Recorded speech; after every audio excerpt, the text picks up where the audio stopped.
Boa noite. Hoje nós vamos, dar continuidade às escolas do pensamento jurídico. Nós já conversamos sobre o justnaturalismo, sobre a escola da exegese e sobre o contratualismo. Hoje nós vamos conversar sobre o historicismo jurídico e o sociologismo jurídico. Elas são bem semelhantes. Nós vimos que a escola da exegese ela foi uma corrente do pensamento jurídico que preponderou na Europa continental após a Revolução Francesa. Então, dessa escola exegese, ela desembocou no positivismo jurídico.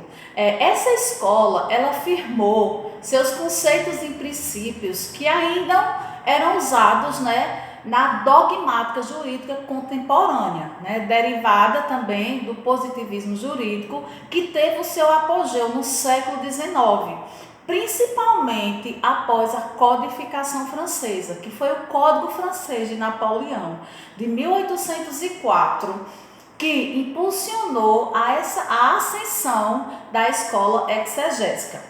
Mas, paralelamente à escola exegésica, teve também a escola do historicismo jurídico e o sociologismo jurídico, que também teve grande referência e grande importância para o direito.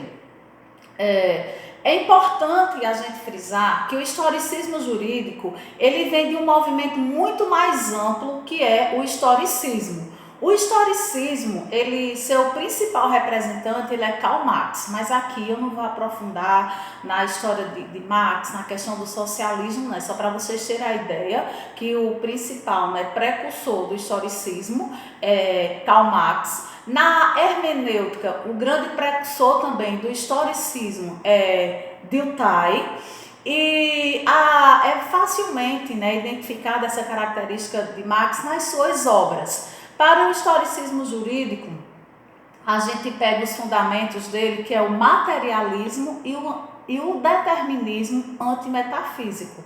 Esse materialismo, para vocês compreenderem, ele considera a matéria como a essência de tudo. O determinismo antimetafísico, ele considera que há uma evolução natural na sociedade. Para Marx, essa evolução resultaria no socialismo, que seria a superação do capitalismo. O historicismo jurídico, ele considera que o direito é um fenômeno social. Ele surge de forma espontânea. No historicismo jurídico, a principal fonte é o costume. Para os historicistas, primeiro vem o costume, depois é que vem a lei.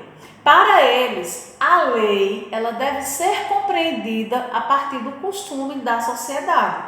Então, não adianta impor uma lei se ela não vai ser aplicada naquela comunidade, naquela sociedade, naquela cultura. Para os historicistas, é mais importante eu observar como é a organização dessa sociedade, sempre se prima pela harmonia, pelo equilíbrio e pelo cumprimento da lei. Para os historicistas, para que haja o equilíbrio, a harmonia e o cumprimento da lei, primeiro deve-se observar os costumes e com base nos costumes vai-se fazer a lei.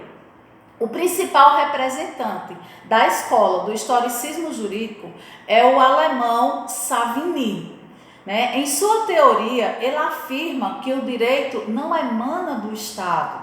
Ele diz que a lei, a jurisprudência, ela não vai representar esse povo, mas o direito ele advém do povo, que ele concebe de forma espontânea por meio do costume. Então, a palavra-chave da questão do historicismo jurídico é o costume da sociedade é que vai determinar a lei, como é que ela vai ser aplicada. Paralelamente, também tem um sociologismo jurídico, que ele é muito semelhante com o historicismo. ele compreende o direito como um fenômeno ele compreende o direito como um fenômeno social. O objetivo do sociologismo jurídico é aplicar a metodologia da sociologia ao direito. Então, a experiência jurídica, ela nasce de diversos grupos sociais, que ele chama de pluralismo jurídico. Então, ele tem a noção que o direito não é estanque, a lei ela não pode ser simplesmente posta, deve-se observar como funciona a sociedade, observar o que vai ser aplicado para se garantir o que tanto se deseja no direito. A aplicação da justiça e a efetividade da justiça, que não adianta a gente colocar uma lei que ela não vai ser cumprida. A expressão viva do pluralismo jurídico nós encontramos, por exemplo, no direito coletivo do trabalho. Quando tem uma negociação coletiva dos sindicatos, né? Então empregados, empregadores, os representantes da empresa, então tem toda aquela convenção. Geralmente quando tem algum problema, a gente sempre vê, né, na mídia, nas reportagens, vai ter uma coletiva. Então isso é um exemplo desse pluralismo jurídico, onde se escuta empregado, onde se escuta empregador, e ali aquelas regras que foram postas, elas vão ser apresentadas, vão ser regulamentadas e vão ser, né, cumpridas pelaquela categoria. O principal representante do sociologismo jurídico é Durkheim, né? Ele é um sociólogo, né, também do século XIX, que influenciou o direito com os seus estudos. Aqui eu também não vou aprofundar a bibliografia dele, não vou aprofundar também a bibliografia de Savigny, para vocês terem essa noção, que é importante vocês entenderem o cerne. E antes de concluir, né, o sociologismo jurídico tem lá o conteúdo que eu estou disponibilizando de uma forma didática, leiam e tirem as suas dúvidas, tá bom, pessoal? Bem, voltando, né? Temos Durkheim como principal, né, representante do sociologismo jurídico. Ele afirma que os fatos sociais devem ser estudados como coisa, né? Consequentemente, o direito ele não é a lei, nem também é a jurisprudência, mas o que vai ser a lei vai ser o fato social. Durkheim, ele defende que a investigação do direito se dá por meio do fato social. Ela é fundamentada no empirismo, ou seja, as normas são fatos sociais. Ele afirma que onde está a sociedade, está o direito. O empirismo é a observação, a questão tática, sensorial, da mesma forma que Savigny diz lá no historicismo jurídico, que deve-se ter o fato social como base para a lei, o sociologismo também. A escola sociológica, ela ganha grande força no final do século XIX, considerando a existência do direito como fenômeno social de controle. Ainda hoje, né, na nossa atualidade, o sociologismo ele tem grande influência. Por exemplo, quando os legisladores eles não criam leis, o STF ele entra, não vou recordar o ano, mas tem uma decisão do STF onde foi muito comentada a questão da união homoafetiva. Alguém convivia com uma pessoa, essa pessoa faleceu, ela queria ter o direito nos bens, mas só que a lei não falava nada sobre o direito sucessório de casais homoafetivos. Foi quando o STF equiparou a união homoafetiva à união estável. E hoje, né, já existe a lei onde é totalmente possível o casamento de casais homoafetivos. Uma outra questão também, não tinha lei, mas existia um problema na sociedade, o aborto de fetos anicéfalos.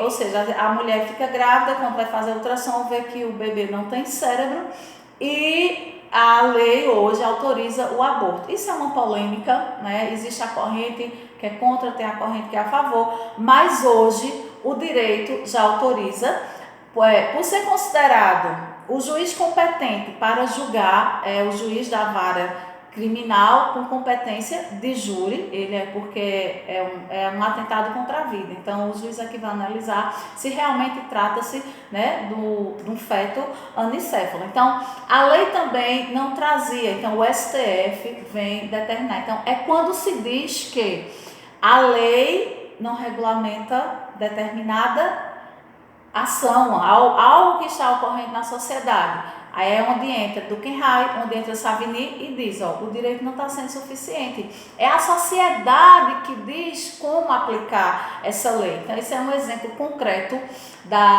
dessa influência do sociologismo jurídico, do historicismo jurídico na atualidade.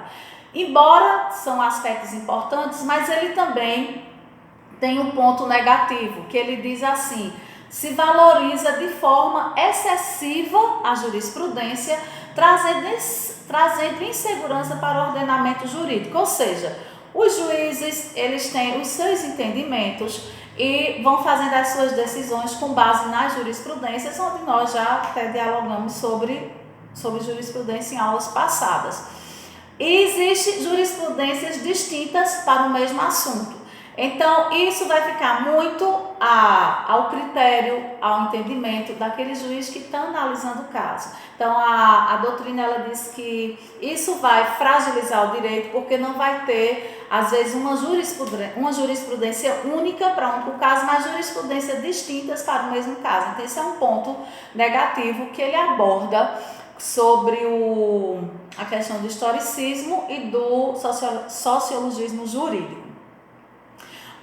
Eu vou falar um pouco, mas depois nós vamos aprofundar sobre a teoria, né? A tridimensão. Um momentinho, gente, deixa eu dar uma lidinha aqui, tá? A tridimensionalidade do direito de Miguel Reale. Ele é um jus-filósofo que muito contribui para o nosso estudo. Ele traz crítica, ele critica o positivismo, ele critica o historicismo, ele critica a escola da exegese, ele critica o justnaturalismo, ele critica o sociologismo. Ele diz que todas essas escolas, elas valorizam demais, por exemplo, o sociologismo jurídico valoriza demais o direito como fenômeno social. Já o positivismo diz que a lei é posta e ele diz que deve-se valorizar no mesmo patamar o fato, valor e a norma. Eles se comunicam. Então, assim, depois, né, amanhã, quero que hoje vocês leiam o conteúdo e nós vamos aprofundar a questão da teoria de Miguel Reale, que é um jus-filósofo que muito contribui, né, para o nosso ordenamento jurídico e a escola jurídica. Então, vou deixar vídeos para vocês também aprofundarem o conhecimento. Vou deixar um texto, leiam, não acumulem, por favor, né, esses conteúdos que eu estou repassando. São 9 escolas, aí está faltando agora a gente estudar o justnaturalismo e as suas correntes para a gente concluir a escola do pensamento jurídico. No momento é isso. Leiam, eu estou aqui à disposição de vocês para tirar as dúvidas. Tchau, tchau, boa noite, obrigada pela paciência, tá?